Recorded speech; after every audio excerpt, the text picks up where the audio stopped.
अस्सलामु अलैकुम रहमतुल्लाहि व बरकातुहू। अल्हम्दुलिल्लाहि रब्बिल आलमीन वल आक़िबतु लिल मुत्तक़ीन वस्सलातु वस्सलामु अला सय्यिदिल अंबियाइ वल मुरसलीन व अला आलिहि त्वय्यिबीन व अस्हाबिहिल अकरमीन व औलियाइहिल कामिलीन व अत्बाइहिल अजमाईन अम्मा बाद फ़अऊज़ु बिल्लाहि मिनश शैतानिर रजीम। बिस्मिल्लाहिर्रहमानिर्रहीम। इन्नस्सलाता तन्हा अनिल फ़हशाइ वल मुनकर सदक़ल्लाहु मौलानल अज़ीम। वक़ाल तआला फ़ी शानि हबीबिही इन्नल्लाहा व मलाइकतहु युसल्लूना अलन नबी या अय्युहल्लज़ीना आमनू सल्लू अलैहि व सल्लिमू तस्लीमा। अल्लाहुम्मा सल्लि अला सय्यिदिना मुहम्मद व अला आलिहि व सहबिहि अफ़ज़ल सलवातिक व अदद मालूमातिक व बारिक व सल्लिम। बुज़ुर्गान मिल्लत, अज़ीज़ान गिरामी क़द्र, मुअज़्ज़ज़ सामईन, हाज़िरीन व नाज़रीन, गुज़श्ता माह मुहर्रम की मुनासबत से हमने शुहदाए करबला के मुताल्लिक़ सुनते रहे। इंशाअल्लाहुल अज़ीज़ अब हमारा जो दर्स का तसलसल पहले से जारी है वो इंशाअल्लाह दर्स बुखारी का चलता रहेगा। गुज़श्ता हमने अज़ान पर भी गुफ्तगू की थी, अब नमाज ही का बयान शुरू कर दिया था। तकरीबन 3-4 हफ़्ते नमाज ही पर भी हमने समाअत किया है और सलात के मुताल्लिक़ इमाम बुखारी ने बहुत बड़ा बाब बांधा है। अगर हम एक हदीस को अगर पढ़ते जाएंगे, खाली एक हदीस को, तो बहुत वक्त बीतता जाएगा। नमाज में ही वक्त यानी तकरीबन 1 साल गुज़र जाएगा। जो चीज़ें ज़रूरी हैं, क्योंकि हमारे दर्स में बच्चे भी बैठते हैं, नौजवान भी हैं, बुज़ुर्ग भी हैं, वो तीनों चीज़ों को हम मलहूज़ रखते हुए ये दर्स को चला रहे हैं। आज मैं उसी को पेश नज़र रखते हुए, बच्चे भी हैं, उसी को पेश नज़र रखते हुए, और बाज़ नौजवान भी हैं ऐसे हैं कि ज़रूरी नमाज के अंदर जो चीज़ें ज़रूरी हैं उससे वक्फ़ियत नहीं होती और हम नमाज़ें अदा करते चले जाते हैं, हमारी नमाज ही नहीं होती। तो वो चीज़ें पहले बताकर मैं आगे बढ़ूँगा। आज मैं वो चीज़ बच्चों के ख़ातिर बता रहा हूँ। याद रखो कि नौजवानों और बच्चों, याद रखो कि नमाज के अंदर फ़र्ज़ जो होती है चीज़ें या रुकन जो होती हैं, अगर उसमें से कोई चीज़ छूट जाए, फ़र्ज़ या रुकन छूट जाए, तो नमाज दोबारा पढ़ना पड़ता। नमाज में गलती हो जाए तो 2 सूरतें होती हैं, बल्कि 3 सूरतें हम उसको कहेंगे। 2 सूरतें या 3 सूरतें हम उसको कहेंगे। एक सूरत वो होती है कि अगर आप नमाज पढ़ लिए तो होगा क्या, नमाज ही नहीं होंगी। ऐसी गलती कर बैठे कि नमाज ही नहीं होती। जैसे कि मिसाल के तौर पे आपको बताना चाह रहा हूँ, तकबीर तहरीमा का मसला है, तकबीर तहरीमा ही छोड़ दिए या रुकू छोड़ दिए, नमाज ही नहीं होती। एक ऐसी सूरत होती है नमाज के अंदर सूरह फातिहा छोड़ दिए, तो अब नमाज होंगी नहीं होंगी, सवाल ये पैदा होता है। तो ऐसी सूरत में याद रखो कि सजदा सहू कर लेने से नमाज हो जाती है। एक ऐसी सूरत आती है उसके अंदर सना पढ़ पढ़ना छोड़ दिए या सुभान रब्बियल अज़ीम पढ़ना छोड़ दिए तो नमाज होगी नहीं होगी? क्या सजदा सहू करना पड़ेगा सना छोड़ने से या सुभान रब्बियल अज़ीम सुभान रब्बियल आला छोड़ने से? न सजदा सहू करने की ज़रूरत है, न दोबारा पढ़ने की ज़रूरत है, बल्कि आपके सवाब में कमी होगी, नमाज अदा हो जाएगी। ये मसाइल का जानना ज़रूरी है। इन मसाइल का किन सूरत में हम पर सजदा सहू लाजिम आता है, किन सूरत में नमाज नहीं होती है और किन सूरत में न सजदा सहू की ज़रूरत है नहीं वो दोहराने की ज़रूरत होती है। इसलिए नौजवान बच्चे भी होते हैं और छोटे बच्चे भी होते हैं, उनके लिए मैं आज फ़र्ज़ जो होते हैं नमाज में उमूमन जो है हमारे पास पहले तो एहतमाम करके आते हैं, हम तकरीबन एहतमाम करके आते हैं, नहा के आते हैं। नहाना, बदन का पाक होना, कपड़े का पाक होना, जगह का पाक होना, क़िबले की तरफ रुख होना, ये तो करके आते हैं, हम एहतमाम करते हैं। हालत नमाज में जो गलती होती है जिसकी वजह से नमाज ही नहीं होती सरे से, वो क्या चीज़ें ज़रूरी हैं उसको याद रख लेना चाहिए। वो कोई ज़्यादा भी नहीं है, याद रखो। यहाँ जितने बैठे हुए हैं बच्चे उनसे मैं बताना चाहता हूँ कोई ज़्यादा नहीं है, बिल्कुल मुख्तसर है। आप अपने जहन में बिठा लिए तो एक दिन में बैठ जाती है, हमेशा के लिए बैठ जाएगी। उसके बाद आप खुद अपने तौर पर फैसला कर सकते हैं। नियत करना, नियत दिल के इरादे का नाम है, ये फ़र्ज़ है। इन्नमल आमालु बिन्नियात, नमाज के अंदर नियत करना ज़रूरी है। अब क़िबले की तरफ आप मस्जिद में नहीं पढ़े, मस्जिद में ही पढ़ें, इधर रुख करके नमाज पढ़ें, इधर रुख करके नमाज पढ़ें या इधर रुख करके नमाज पढ़ें, ये फ़र्ज़ है। क़िबले की तरफ रुख करके पढ़ना नमाज फ़र्ज़ है। फ़वल्ली वजहक शतर मस्जिद हराम, मस्जिद हराम की तरफ तुम रुख करके नमाज पढ़ो, ये फ़र्ज़ है। इन्नमल आमालु बिन्नियात, ये नियत फ़र्ज़ है। अगर इसमें से नियत आप, नियत क्या नाम है इसको याद रख लेना। नियत किसको कहते हैं? दिल के इरादा है। आप ज़ुबान से नहीं भी बोले कि मैं 4 रकात, अभी जो हमने नमाज़ पढ़ी ज़ोहर की, मैं 4 रकात ज़ोहर की नमाज़ पढ़ता हूँ इमाम के ताबे, मेरा मुँह क़िबले की तरफ, ये सब बोलने की ज़रूरत नहीं है। आप सिर्फ इरादा कर लिए कि मैं ज़ोहर की नमाज़ इमाम के पीछे पढ़ा हूँ, इरादा, ये नियत है। बोल ले तो बेहतर है, बोल ले तो बेहतर है, ताकि यकीन, आपको यकीन और इत्मीनान हो जाए, दिल जमाई हो जाए। नीयत फ़र्ज़ है। अब जब नीयत फ़र्ज़ है तो क़िबले के रुख पहले ही आप कर लेते। अगर क़िबले की तरफ मालूम हो जाए, जैसे मिसाल के तौर पे आप आए, आप कोई सफ़र में नहीं है, सफ़र में नहीं है तो बता रहा हूँ, यहीं कहीं भी घर में ही पढ़ लिया आप, एक नमाज़ पढ़ लिए, पढ़ लेने के बाद कोई गौर नहीं करे, बस इधर ही है क़िबला, नमाज़ पढ़ लिया, आपको मालूम हो गया कि आपने गलत सिमत में नमाज़ पढ़ी है, गलत सिमत में नमाज़ पढ़ी तो दोबारा दोहराना पड़ता है, फ़र्ज़ है। मालूम होगा किसी आके कह दिया कि देखो अब आपने गलत सिमत में नमाज पढ़ी है, नमाज नहीं हुई, आपको दोहराना पड़ेगा। आप यहाँ पे अब रहा सफ़र में चले गए, आप सफ़र में चले गए, कोई पता ही नहीं, सफ़र में कहीं जंगल में है, न कोई इधर दिखता है ना उधर दिखता है, कोई आदमी दिखता ही नहीं, नज़र नहीं आता, ना आपके पास कोई मोबाइल में कोई सिस्टम है, न कोई बताने वाला है, कोई भी बताने वाला नहीं है। तो ऐसे समय में क्या करेंगे आप? ऐसे समय में तहर्री कहते हैं।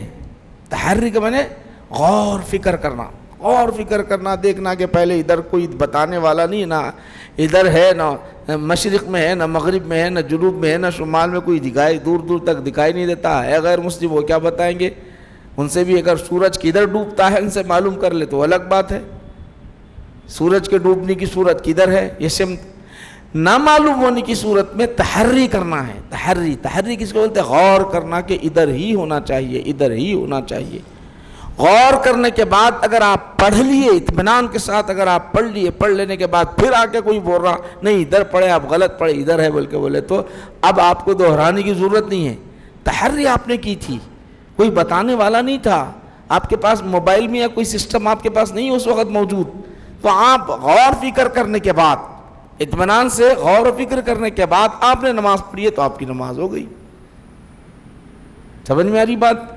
ये सफ़र में, अब ट्रेन में जा रहे हैं, अब वहाँ क्या तहर्री करेंगे बोलो आप? मैं बताना चाह रहा हूँ, ट्रेन तो कभी इधर मुड़ती, कभी इधर मुड़ती, कभी इधर चले जाती, कभी इधर चले जाती, बस है, प्लेन है, ये तमाम चीज़ें हैं, बस है, प्लेन है। तो अब वहाँ पर सिमत तयन करने की ज़रूरत नहीं है। वहाँ पे सिमत तयन करने की ज़रूरत नहीं, आपकी सीट जैसी है, जिस सिमत में भी है उस सिमत में पढ़ ले। आप जहाँ बैठे हुए उस सिमत में पढ़ ले, आपकी नमाज होगी। उज़्र है, क्या है ये? उज़्र है आपका, काबिल उज़्र है ये, आपकी नमाज हो जाएगी।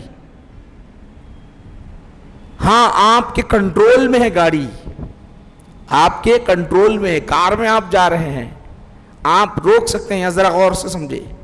बस है, आप नहीं रोक सकते उसको। ट्रेन है, उसको नहीं रोक सकते, आपके कंट्रोल में नहीं है।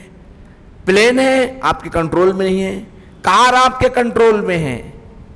कार भी ऐसी होती है, बाज़ ऐसे कार होते हैं जिसके अंदर शेयरिंग होती है, नहीं रोक सकते आप। एक कार आपकी खुद होती है तो आप रोक सकते हैं। तो ऐसे वक्त आप कार में पढ़ रहे हैं तो आपकी नमाज नहीं होगी, बल्कि आपको रोकना पड़ेगा, सिमत मालूम करना पड़ेगा। सिमत मालूम नहीं हो सक रहा है तो फिर आप जिधर चाहे रुक करके खड़े होकर नमाज पढ़ लो। आप जंगल में पढ़ो, जहाँ चाहे। सवारी की भी अलग अलग किस्में बनती हैं। पहली बात नियत करना, दूसरी बात पहले क़िबले की तरफ रुख करना, नियत करना। अब ये बात आपको मालूम हो गई है, क़िबला, जहत, सिमत मालूम हो चुका है। तो अब आओ मोटी मोटी बात आपको बताते हुए अपना मजमून हम आगे बढ़ाएंगे। क़याम, आज ये बहुत बड़ी बीमारी चल रही है, आपको मैं बताना चाहता हूँ। आज हमारे पास, हमारे माशरे में क़याम फ़र्ज़ है। फ़र्ज़ नमाज में क़याम फ़र्ज़ है। फ़र्ज़ नमाज में, फिर जहन में बिठा लो, फ़र्ज़ नमाज में क़याम फ़र्ज़ है। ठहरना, क़याम का मतलब क्या है? ठहरना।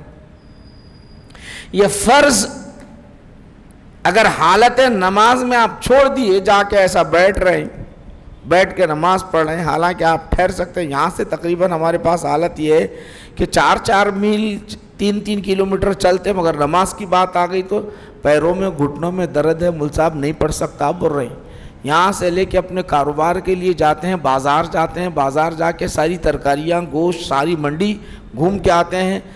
बच्चे की शादी का एहतमाम हो तो जुनूनी कैफियत तारी हो जाती है। इतना घूमते हैं कि सारा दिन घूमते रहेंगे, पैर में दर्द नहीं होगा। मस्जिद में आने के बाद पैर में दर्द होता है। हम जो है क्या कहते हैं, उठना क्या होता है पता नहीं, कहाँ की हड्डी टूट जाएगी पता नहीं, बल्कि बैठना जो शुरू करें, ये मर्ज लगा हुआ है। जिस तरह आशोब चश्म का जो मर्ज है फैला हुआ, एक को आंख आ रही तो दूसरे को आंख आ रही, उसी तरह दूसरे का दूसरे। आज हमारी मस्जिदों के अंदर 10 साल पीछे आप चले जाए, हम एक कुर्सी नज़र नहीं आती थी, कोई बैठ के पढ़ने वाला एक आदमी नज़र नहीं आता था। आज हर कोई एक दूसरे को देख के बैठ जा रहा है। अब आपके मस्जिद में वो तकरीबन मैं समझता हूँ इस अंदरूनी हिस्से के अंदर 25 कुर्सियाँ हैं, बाहर जाओ 25 कुर्सियाँ हैं। ऐसे कैसे कमज़ोर हो गए मुसलमान अल्लाह के दरबार में?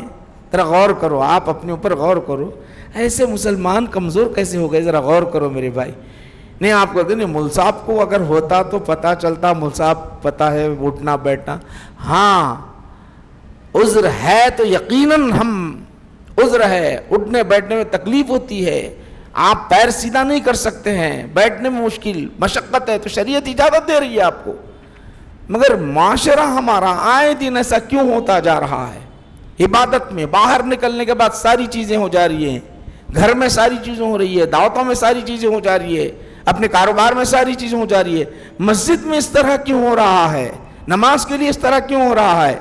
ये बहुत सोचने का मरहला है। गोया अपने आप को, एक तो नमाज में कोताही की वजह से वो नमाज का मसला ही अलग है, दूसरा अपने आप को आप कमज़ोर बना ले रहे हैं, बीमारियों का मुद्दा बना रहे हैं। आप उठते बैठते रहेंगे तो मर्ज आपका दूर हो जाएगा।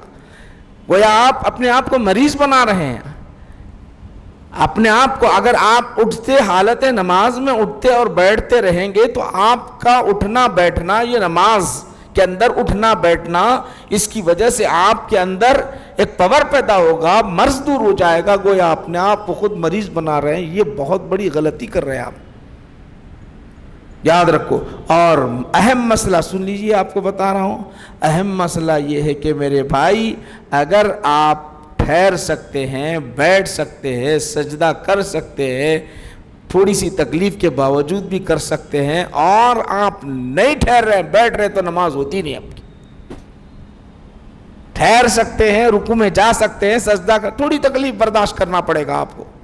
नहीं, जहां हड्डी टूटने का खौफ है, ऐसा मरहला है तो आपको उज़्र है, या बहुत शिद्दत का दर्द होता है तो आपको उज़्र है, तो आप कुर्सी पे बैठ के नमाज पढ़ो। याद रखो इस बात को, हर दो सिमत से नुकसान में है, एक सवाब से महरूम हो रहे हैं, दूसरा अपनी सेहत पर आप खुद जो है ख़राब कर रहे हैं। ये अहम बात है। क़याम फ़र्ज़ है, ठहरना फ़र्ज़ है, फ़र्ज़ नमाज के लिए। हाँ, सुन्नत आप बैठ के पढ़ लो, आधा सवाब मिलेगा, सुन्नत पढ़ो बैठ के। नफल पढ़ो आप बैठ के, नहीं ठहर सकते कोई बात नहीं है, आधा सवाब मिलेगा, बैठो। उज़्र है तो पूरा मिलेगा, उज़्र नहीं है तो आधा सवाब मिलेगा। ठहर के पढ़ना है, पढ़ो, वहाँ इख्तियार है। मगर क़याम फ़र्ज़ है, याद रख लो, क़याम फ़र्ज़ है। क़याम अगर छूट गया तो आपकी नमाज नहीं होगी, फ़र्ज़ नमाज। ज़हन में आ गई बात? फ़र्ज़ नमाज के अंदर ठहरना, क़याम का मतलब क्या है? ठहरना फ़र्ज़ है, नियत करना फ़र्ज़ है, क़िबले की तरफ रुख करना फ़र्ज़ है, खड़े होना फ़र्ज़ है। अब उसके बाद क्या फ़र्ज़ है? याद रहना ना भाई, उसके बाद क्या फ़र्ज़ है? उसके बाद जो है कुरान करीम की इतनी आयत पढ़ना, जो अगर बड़ी आयत है तो एक आयत करीमा, छोटी आयतें हैं तो 3 आयत करीमा का पढ़ना फ़र्ज़ है। फ़क़रऊ मा तयस्सर मिनल क़ुरआन। अब इसके अंदर फ़िक़ही बहसें हैं, कितने हुरूफ पर एक आयत ख़त्म हो रही है, कितने जुमले पर एक आयत ख़त्म होती है। आपको मोटी बातें बता रहा हूँ, जहन में नहीं रहती इसलिए बता रहा हूँ। बड़ी एक आयत, छोटी 3 आयतें पढ़ना फ़र्ज़ है, चाहे सूरह फातिहा में से पढ़ो, चाहे कुरान की किसी सूरत में पढ़ो, ये फ़र्ज़ है। सूरह फातिहा की 3 आयत पढ़ लो, फ़र्ज़ अदा हो गया आपका। सूरह फातिहा के अलावा अगर आप कोई सूरत पढ़ लो, फ़र्ज़ अदा हो गया आपका। कुरान की छोटी 3 आयत, जैसे इन्ना अअतैना कल कौसर फसल्लि लिरब्बिका वन्हर इन्न शानियका हुवल अब्तर। नमाज हो गई आपकी। अब ये उसके बाद क्या फ़र्ज़ है? फ़र्ज़ बता रहा हूँ मैं आपको। आइए, उसके बाद रुकू करना है। रुकू फ़र्ज़ है। रुकू का मतलब क्या है? रुकू का मतलब क्या है? क्या सुभान रब्बिल आज़ीम पढ़ना है? रुकू का मतलब सुभान रब्बिल आज़ीम पढ़ना नहीं। सुभान रब्बिल आज़ीम पढ़ना ना फ़र्ज़ है ना वाजिब है, बल्कि वो तो सुन्नत है। वो सुन्नत और मुस्तहब के दर्जे में आया। फिर फ़र्ज़ क्या है उसके अंदर? झुक जाना। फ़र्ज़ क्या है उसके अंदर? झुक जाना, अपनी कमर को झुका देना, अपनी कमर को झुका देना, झुकाकर घुटनों को पकड़ना, यह फ़र्ज़ है आपके अंदर। जिस तरह रुकू करते हैं, तो अब ये भी फ़र्ज़ आपको मालूम होगा। इसके अंदर से कोई भी चीज़ क़िरात छोड़ दिया, आप कुरान का पढ़ना छोड़ दिए, नमाज नहीं होती। ठहरना छोड़ दिए, नमाज नहीं होती।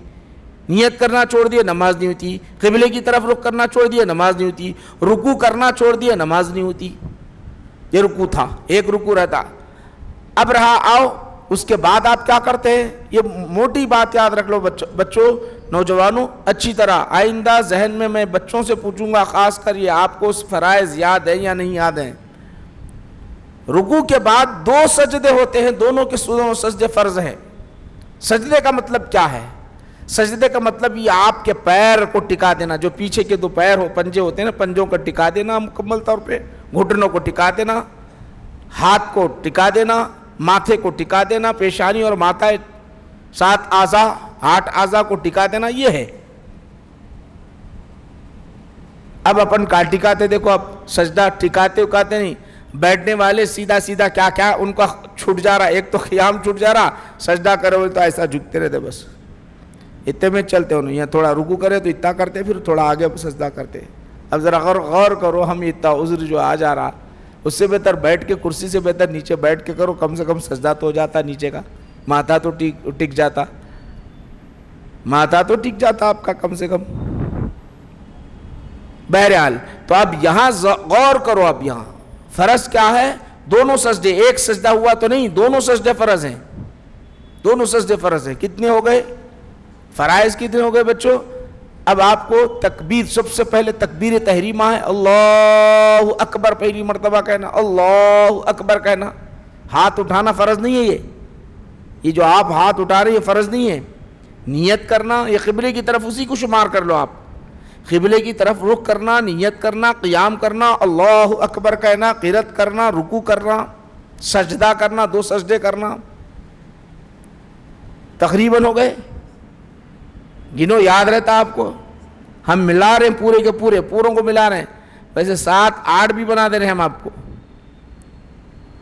नियत कर रहे 1, क़िबले की तरफ 2, तीसरा जो आता है क़ियाम, चौथा तकबीर तहरीमा, 5वां क़िरत, छठा अब आप जो है छठा क्या बना रहे हैं, क़िरत के बाद रुकू, 2 सजदे, 7 हो गए। 8 बना दे रहे हैं हम, ताकि याद रहना आपको, बाकी पीछे के छोड़ दो, 8 बना दे रहे हैं हम आप, उसको याद रखो, ये 8 चीज़ें। अब 8वीं क्या चीज़ है? बैठना। जो बैठते हैं हम नमाज के लिए, जो बैठते हैं किस अंदाज से बैठते हैं, एक पैर को बिछा देते हैं, दूसरा पैर इस तरह खड़ा करते हैं, ये बैठना। ये जो बैठना है ना, अब मजबूर हैं आप, नहीं बैठ सकते, ऐसा बैठ नहीं सकते, इस तरह बैठने में मुश्किल होती है, तो आपको हज़रत अब्दुल्लाह बिन उमर रज़ी अल्लाह ताला अन्हु जिस तरह आराम से दोनों मांडियों पर बैठने के लिए बैठते, इस तरह हज़रत अब्दुल्लाह बिन उमर रज़ी अल्लाह ताला अन्हु आखिर उम्र में ऐसा बैठा करते, तो ऐसा बैठ सकते हैं। मजबूरी है तो आप, मजबूरी की सूरत में आप इस तरह बैठ सकते हैं, मजबूरी नहीं है तो आपको इस तरह। तो बैठना फ़र्ज़ नहीं है, वाजिबात को हम जब शुमार करेंगे, जब बताएंगे। बैठना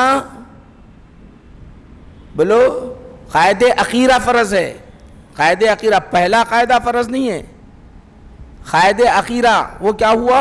बैठना। किस तरह बैठना? इस तरह आप जो नमाज में बैठते हैं उसको बताओ, अब वो अलग अलग आइंदा बताऊंगा। बैठना, फिर ये फ़र्ज़ के अलावा फिर आखिर में नमाज से उठ जाना, ये भी फ़र्ज़ है। तो मैं तकरीबन 9 बताया आपको, ये 9 याद कर लो। वो अरकान को अलग कर दो, अरकान को भी हम मिला दिए इसके अंदर, इस तरह हैं 7, टोटल हैं 7, याद रखना है आपको। ये चीज़ें इसके अंदर से अगर एक भी छूट जाए तो आपकी नमाज नहीं होगी। ये आज आपका इतना सबक है। अगला मैं दर्स बुखारी शुरू कर रहा हूँ। मसाइल का जानना ज़रूरी है, मसाइल अगर नहीं जानेंगे तो मसाइल आपकी नमाज नहीं होगी। ये फ़राइज़ हैं, आइंदा वाजिबात मुख्तसर, पूरे बता नहीं सकते, पूरे बताए तो टाइम बहुत ज़्यादा होता।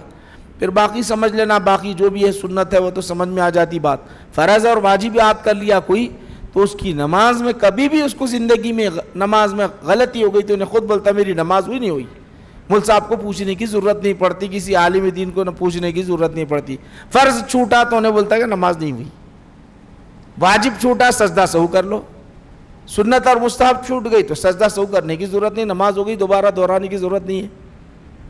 ये तमाम चीज़ें आप आइए मैं आपको जो है बताना चाहता हूँ। आज हम जिस अहादीस शरीफा को हमको पढ़ना है, आइए। अल्लाहुम्मा सल्ली अला सय्यिदिना मुहम्मद व अला आलिहि व सहबिहि अफ़ज़ल सलावातिका व अदद मालूमातिका व बारिक व सल्लिम।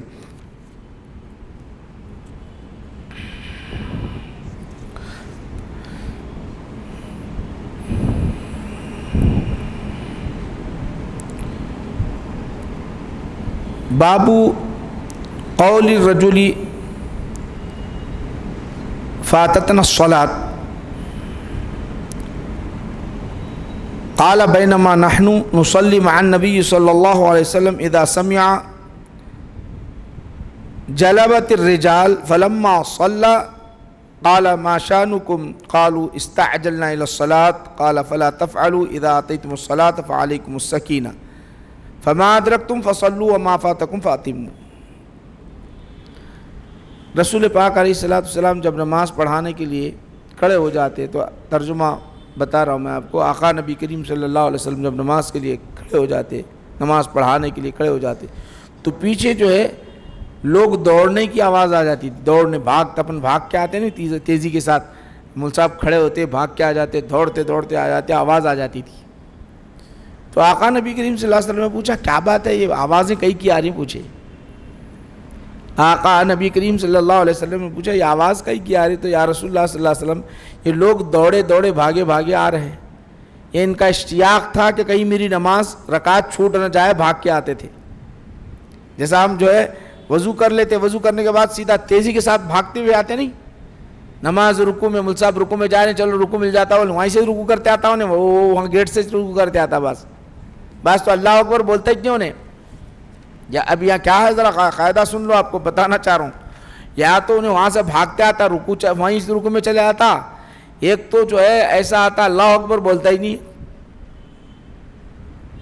ये एक मसला।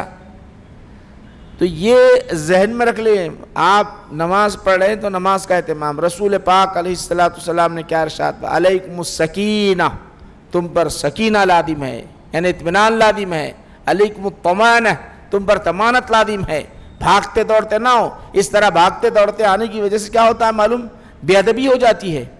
एक तो सामने वाले को डिस्टर्ब होता है, इमामत यहाँ ये बात भी वाज़ेह हो गई, नमाज पढ़ाने वाले इमाम को डिस्टर्ब होता है, नमाज पढ़ाने वाले इमाम को।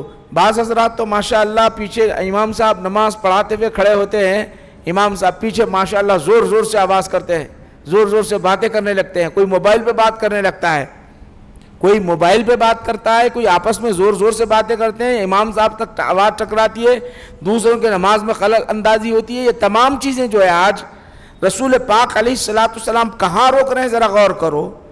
नबी करीम सल्लल्लाहु अलैहि वसल्लम, हालांकि ये सहाबा अपने इश्तियाक में मेरी रकात ना छूट जाए, मेरी रकात ना छूट जाए, इस इश्तियाक में आ रहे हैं, वो तो नेकी का काम करने के लिए जल्दी जल्दी भागते आ रहे हैं। हुजूर ने फरमाया नहीं नहीं नहीं नहीं, नेकी में गलती नहीं करना, नेकी तो है तुम्हारा, ये शौक़ बड़ा हुआ है, उतना ही ख्याल था तो पहले के पहले आना था, पहले के पहले अव्वल वक़्त आना, वो नहीं है, अब आ रहे हैं, बुज़्र हो, देर हो गई तो आप पर इत्मीनान है, इत्मीनान से आना, भागे दौड़े नहीं आना फरमाए।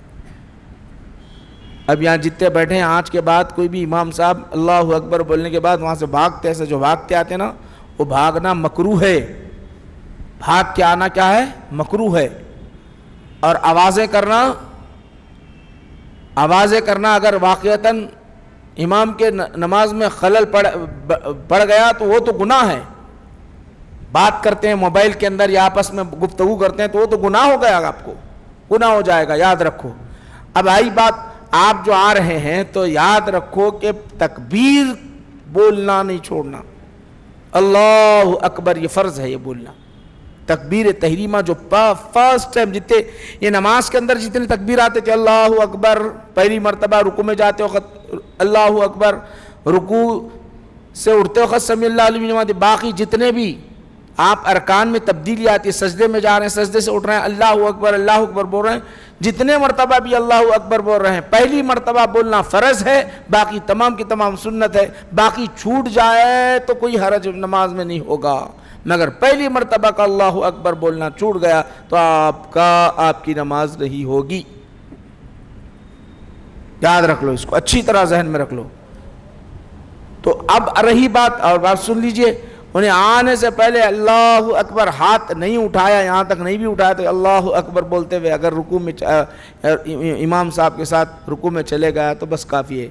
ये जो तकबीर तहरीमा है वो लाजिम है। बाद वाली अल्लाहु अकबर कहते हुए दो, एक तो वो अल्लाहु अकबर कहना है तकबीर तहरीमा, दूसरा जो है रुकू में जाते वक्त अल्लाहु अकबर कहना है। ये जो है रुकू में जाते वक्त आप अल्लाहु अकबर बोल रहे हैं वो फ़र्ज़ नहीं है, अब वो सुन्नत है, बोलो, अलग छूट गया तो कोई बात नहीं है। इस बात का ख्याल रखो, पहली मर्तबा फ़र्ज़ है, वो छूट गया, चले गई समझो नमाज आपकी। आते ही पहले आप वहीं से रुकू करते नहीं आना, क़ियाम आपके लिए फ़र्ज़ है, क़ियाम सीधा ठहरना, आप पहले के पहले रुकू में नहीं, खड़े होना, अल्लाहु अकबर कहना, फिर रुकू करना, जब आपकी नमाज सही होगी, वरना नहीं तो आपकी नमाज सही नहीं होगी।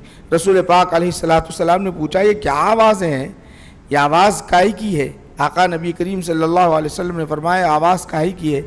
तो हुजूर नबी करीम सल्लल्लाहु अलैहि वसल्लम के दरबार में अर्ज़ किया गया, या रसूलुल्लाह सल्लल्लाहु अलैहि वसल्लम, हुजूर ने फरमाया ये जो है भागने लोगों के इश्तियाक की है, तो कोई बात नहीं, नबी करीम सल्लल्लाहु अलैहि वसल्लम ने मना फरमाया, सकीना लादिम है। अब यहाँ और एक बात याद रख लें कि क्या फरमाते हैं आका नबी करीम सल्लल्लाहु अलैहि वसल्लम, मेरे आका क्या फरमाते हैं, हमारी इबादत, हमारी नमाज़ें, हमारी शरीयत कितनी प्यारी है, ज़रा गौर करो मेरे भाइयों, कितनी आसानी और सहूलतें हैं।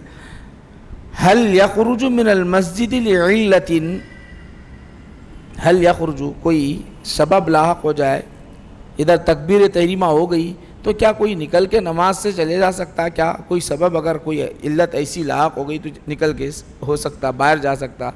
एक मरतबा क्या हुआ है, हदीस आ रही है, इबारत पढ़ लेता हूँ ताकि आपके जहन में अच्छी तरह बैठ जाए। इबारत क्या है सुन लीजिए। अन अबी हुरैरा अन्ना रसूलुल्लाह सल्लल्लाहु अलैहि वसल्लम खरजा वक़द उक़ीमतिस सलात व उद्दिलतिस सुफ़ूफ़ हत्ता इज़ा क़ाम फ़ी मुसल्लाहु इंतज़रना अन युकब्बिरा इंसरफ़ क़ाला अला मकानिकुम फ़मकथना अला हैअतिना हत्ता खरजा इलैना यंतिफ़ु रअसुहु माअन वक़द इग़तसला। इधर रसूल पाक अलैहिस्सलाम नमाज के लिए खड़े हो गए। आका नबी करीम सल्लल्लाहु अलैहि वसल्लम, हुजूर नबी करीम सल्लल्लाहु अलैहि वसल्लम खड़े हो गए। इकामत हो गई। इकामत होने के बाद साहबा कहते हैं कि हम इंतज़ार करते रहे, अल्लाह के रसूल अल्लाहु अकबर तकबीर कहेंगे, नहीं बोले, सीधा बाहर निकल के चले गए। घर गए, घर से वापस तशरीफ़ ले आए। तशरीफ़ लाने के बाद फिर नमाज आपने पढ़ाई। कोई इल्लत है तो मस्जिद से बाहर निकल सकते, कोई सबब है तो निकल सकते हैं, नहीं निकल सकते इमाम साहब तो जा सकते हैं। वो क्या उज़्र था? रसूल पाक अलैहिस्सलाम जब तशरीफ़ लाए थे तो आपने क्या किया? आने के बाद तकबीर हो गई। तकबीर होने के बाद आप अल्लाहु अकबर कहना, तकबीर तहरीमा नहीं कहा, तकबीर नहीं तहरीमा नहीं कहा और फ़ौरन बाहर निकल के चले गए। क्यों गए? सबब ये था क्या आप गुस्ल करना था आप पर, आप गुस्ल करके आए। सहाबा कहते हैं कि आपके बाल मुबारक से पानी टपकता रहा, आपके बाल मुबारक से पानी टपकता रहा और हम देखते रहे। याद आ गया, इस सबब से आप हालत नमाज में बाहर हालत नमाज बता रहा हूँ, हालत यानी नमाज से पहले जो तकबीर होने के बाद भी बाहर निकल सकते हैं, ये याद रख लें। अब नमाज में याद आ गया, अरे अपने पर नहाना लाजिम था, अपन आके ठहर गए, वैसी छोड़ देना, नमाज ही छोड़ देना, फ़ौरन जाना, नहा के आ जाना। चाहे इमाम हो चाहे मुक्तदी हो, चाहे इमाम हो चाहे मुक्तदी हो। नमाज से पहले याद आ गया, मस्जिद में आने से पहले याद आ गया, पहले तो याद रख ले कि नापाकी की हालत में मस्जिद में नहीं आ सकते, यानी आप पर गुस्ल लादिम है तो आप नहीं आ सकते। कोई खातून हालत हैज़ में है तो अंदर नहीं आ सकते, हालत निफास में है तो कोई अंदर मस्जिद में नहीं आ सकते। पाकीज़गी की हालत में आ सकते हैं आप, बेवजू हैं तो आ सकते हैं। अब इसके अंदर कोई बेवजू है, बैठा हुआ है तो बैठ सकता है वो, लेकिन बेगुस्ल है, उस पर गुस्ल लादिम है और वो इस तरह बैठा हुआ है तो गुनाहगार होगा, उसको बाहर निकलना होगा। याद रख लीजिए, ये कायदा भी अच्छी तरह जहन में रख ले। मैं आप बात को ख़त्म करने की तरफ आ रहा हूँ और एक अहम बात जो आइंदा भी बताऊँगा। यहाँ जो हदीस ला रहे हैं, रसूल पाक अलैहिस्सलाम जब कभी आते, इधर जब कभी आते मस्जिद से अजान हो जाती, मस्जिद से अंदर मस्जिद में दाखिल होना चाहते तो सहाबा खड़े हो जाते थे। सहाबा क्या करते थे? खड़े हो जाते थे। नबी करीम सल्लल्लाहु अलैहि वसल्लम ने फरमाया, नहीं, तुम अपने अला मकानिकुम, तुम अपने मकान पर ठहरे रहना, नहीं ठहरना। तो हुजूर कब निकलते थे? हुजूर नबी करीम सल्लल्लाहु अलैहि वसल्लम अपने घर से निकलते थे, अंदर से जो बाहर निकल, गोया ये समझ लीजिए ये आपकी ये दरवाज़ा है आपका, ये दरवाज़ा तो गोया रसूल पाक अलैहिस्सलाम का हुजरे मुबारक था, मकान ऐसा मस्जिद नबवी से मुत्तसिल था। बाहर निकलते तो हय्या अलस सलाह पे निकलते थे। सहाबा उस वक़्त खड़े होते थे, हय्या अलस सलाह पे खड़े होते थे सारे सहाबा जितने भी खड़े होते हय्या अलस सलाह। तो अदब क्या है? इकामत के वक़्त क़द क़ामतिस सलाह हय्या अलस सलाह पर खड़े होना आदाब में से है, ये आदाब में से है, याद रख लीजिए। अगर कोई नहीं खड़ा होता यानी नहीं बैठता, पहले से बैठ जाना। इकामत के वक़्त कब खड़े होना है आपको? क़द क़ामतिस सलाह हय्या अलस सलाह पे खड़े होना है आपको, जब खड़े होना है, यह आदाब में से है। नहीं पहले ठहरने तो आप क्या करेंगे?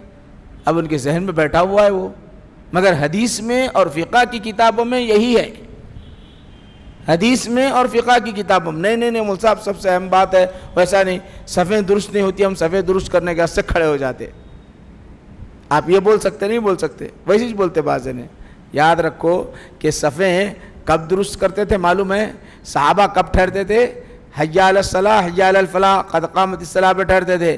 फिर बाद में थे सव्वू सुफ़ूफ़कुम बोलते थे, अलक़ा नबी करीम सल्लल्लाहु अलैहि वसल्लम, तुम अपने सफ़ों को दुरुस्त करो। इकामत के बाद बोलते थे, इकामत से पहले नहीं बोलते थे, इकामत के बाद बोलते थे। ये हज़रत उमर रज़ी अल्लाह ताला अन्हु तक़द्दमू व तअख़्ख़रू बोलते, आगे बढ़ो पीछे हटो, बाद में कब? इकामत के बाद। तो याद रखो कि हमेशा इसी बुनियाद पर फ़ुक़हाए किराम ने लिखा है कि हय्या अलस्सलाह क़द क़ामतिस्सलाह पे खड़े होना आदाब में से है, आदाब में से है। ये हदीस आप पढ़ लिए हैं इंशाअल्लाहुल अज़ीज़। आइंदा इसकी और मज़ीद मैं वज़ाहत करूँगा इंशाअल्लाहुल अज़ीज़, और अहादीस शरीफ़ा के साथ चंद नमाज के मसाइल पर वाजिबात मैं समझता हूँ इसके अंदर सबको याद होंगे, बड़े बुज़ुर्गों को भी याद होंगे। पता नहीं कितने वाजिबात हैं, और वाजिब छूट गया तो नमाज दोहराना पड़ता। याद रखो, ये अहम इजलास होगा आपका, याद करना ज़रूरी है। उम्र में जाके आप पढ़ना बोले जान पे आता, इमाम साहब से कहाँ पूछूं, किताब कहाँ से निकालूं। तो वाजिबात अब ये फ़राइज़ जैसा जहन में बैठ गए, एक मरतबा वाजिबात को भी सुन लो। सुन लेने से जहन में बैठ गया तो अरे मुल साहब फ़लाँ वक़्त दर्स में बोले थे ना, अब मेरे को मसला मालूम हो गया, ख़ुद ब खुद मेरी नमाज हो जाती है, ये कर लिया तो आपको फ़ायदा मिल जाता है। इसलिए आपको बता रहा हूँ, आइंदा का जो दर्स है वाजिबात का बड़ा अहम है। याद नहीं रहता अपने को, आप कहाँ किताब खोल लेके बैठेंगे, कौन सी मिलती किताब, बास को मालूम भी नहीं रहता। याद करके आओ, या याद नहीं कर सकते तो आओ, इंशाअल्लाह हम आपको वाजिबात भी बताएंगे, जो दर्स है वो भी बताएंगे इंशाअल्लाहुल अज़ीज़, ताकि मसाइल से वक्फियत ज़रूरी है। अल्लाह के दरबार में हम दुआ करते हैं कि परवरदिगार आलम हमारे इस इजलास को कबूल मंजूर फरमाए। अगर किसी कोई सवाल पूछना है तो पूछ लीजिए, जवाबात के साथ आज की महफ़िल आप दुआ और सलाम पर ख़त्म हो जाएगी इंशाअल्लाह।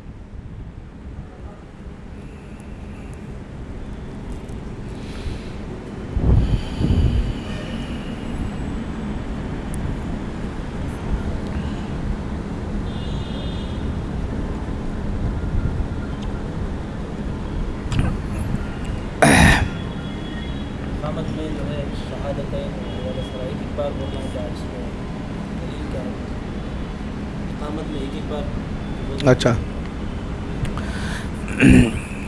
एक मसला है, इकामत अज़ान जैसी है ना वैसी ही हमारे पास इकामत है।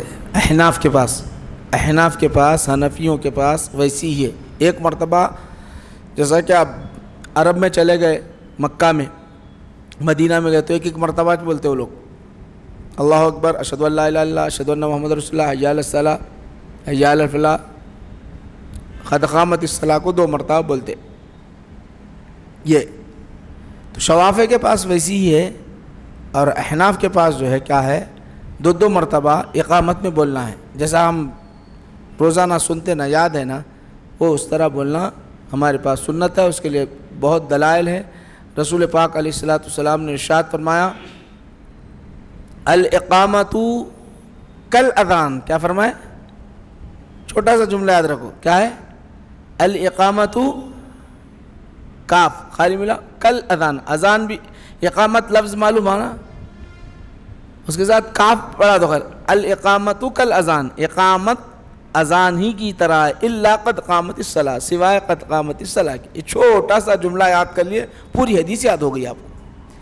अज़ान और इकामत वैसी ही कलिमात हैं, उतने ही कलिमात हैं। अज़ान में जैसे कलिमात हैं उसमें भी वही कलिमात हैं, सिवाय इल्ला क़द क़ामतिस सलाह, सिवाय क़द क़ामतिस सलाह के इसमें इजाफ़ा करना है। इतना याद करना है अपने को, याद रहना है कि एक छोटी छोटी हदीसें याद रहना चाहिए। अल्लाह के दरबार में दुआ है कि परवरदिगार आलम हम सब के गुनाहों को माफ़ फरमा, ख़ताओं को बख्श दे, हमारी इस महफ़िल व मजलिस को कबूल फरमा, हम सब की परेशानी को दूर फरमा दे, सुकून व इत्मीनान के साथ, राहत के साथ नमाज़ पढ़ने वाले बना दे, खुशू व खुजू के साथ नमाज़ पढ़ने वाले बना दे। ये जितने बैठ कर पढ़ रहे हैं मौला कुर्सियों पर, उनके पैरों में क़ुव्वत अता फ़रमा दे, खड़े होकर नमाज़ पढ़ने वाले बना दे, बाहिम्मत बना दे मौला। परवरदिगार आलम हमेशा हमेशा जब तक तूने हयात दे रखी है तब तक तेरे दरबार में खड़े होकर इत्मीनान सुकून के साथ नमाज़ पढ़ने वाले बना दे। कोई मर्ज़ हम तक आने न पाए, कोई परेशानी हम तक आने न पाए, कोई मुसीबत हम तक ना आने पाए। ऐ अल्लाह, हासिदीन की हसद से हमारी हिफाजत फरमा, दुश्मनों की दुश्मनी से हमारी हिफाजत फरमा, शयातीन के शर से हमारी हिफाजत फरमा, अजिन्ना के शुरूर से हमारी हिफाजत फरमा, हर हर हर परेशानी से हमारी हिफाजत फरमा। ऐ अल्लाह, हमारे घरों में खुशियाँ अता फरमा, घरों में खुशियाँ अता फरमा, दीन और दुनिया की नेमतों से माला माल फरमा दे मौला। हिंदुस्तान में जो ला मुसलमानों के ख़िलाफ़ लाया जा रहा है, कानून ला कमीशन जो लाया जा रहा है मुसलमानों के ख़िलाफ़, मौला उनके इस ला को उनको भी ख़त्म फरमा दे, मौला उनके अंदर इंतशार पैदा फरमा दे, गैरों को इस्लाम की तौफ़ीक़ अता फरमा, अमन व सुकून पैदा फरमा, हिंद के अंदर अमन व सुकून पैदा फरमा, सारे आलम के अंदर अमन सुकून पैदा फरमा। व सल्लल्लाहु तआला अला खैरि खल्क़ि सय्यिदना मुहम्मद व आलिहि व अस्हाबिहि अजमईन वल्हम्दुलिल्लाहि रब्बिल आलमीन।